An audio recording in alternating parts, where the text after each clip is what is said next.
Salut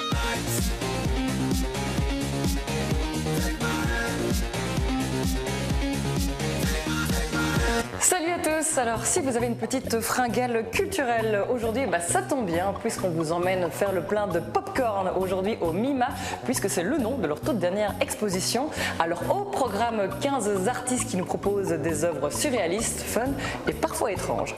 Sinon vous, plutôt sucré ou salé ?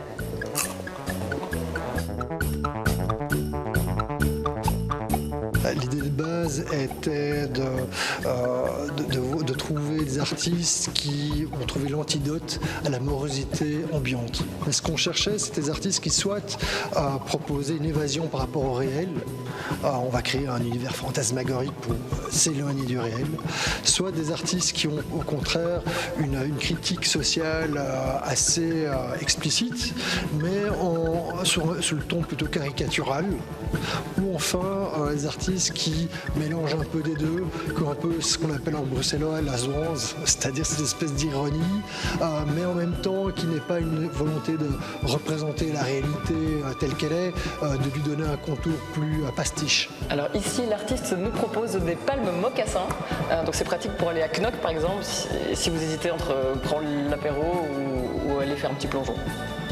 Popcorn parce qu'à la fois le popcorn c'est ce grain de maïs boursouflé, déformé et qui représente assez bien l'ensemble des artistes, c'est qu'on n'est pas dans des expressions classiques, et puis aussi c'était pour nous un petit parallèle avec la grande époque du popcorn qui est celle des années 30, fin des années 20, début des années 30, le popcorn apparaît dans les salles de cinéma, il va sauver d'ailleurs l'industrie du cinéma, mais va en fait être associé au cinéma qui, à l'époque, sert d'évasion à une époque extrêmement angoissante d'avenir et de montée d'intolérance. Il me semble que lui n'est pas très poli, parce que c'est un peigne qui fait un doigt d'honneur, un peigne fuck.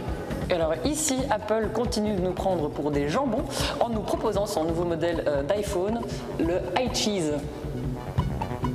J'ai faim. C'est une exposition un peu particulière parce que vous pouvez acheter votre paquet de popcorn et visiter l'exposition en mangeant vos popcorn. Et l'idée derrière, c'est que les gens puissent eux-mêmes décider de ce qu'ils voient, si c'est une catégorie plutôt sucrée de popcorn comme œuvre d'art, si par exemple l'artiste propose plus une évasion fantasmagorique, ou plutôt salé si son propos est plus engagé, ou sucré-salé s'il se pense que ça mélange un peu ces deux composantes.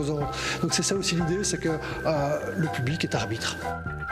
Et voilà, l'expo Popcorn, ça se passe ici au MIMA et ça dure jusqu'au 26 mai. Au ciel bouge, c'est fini. Salut à tous.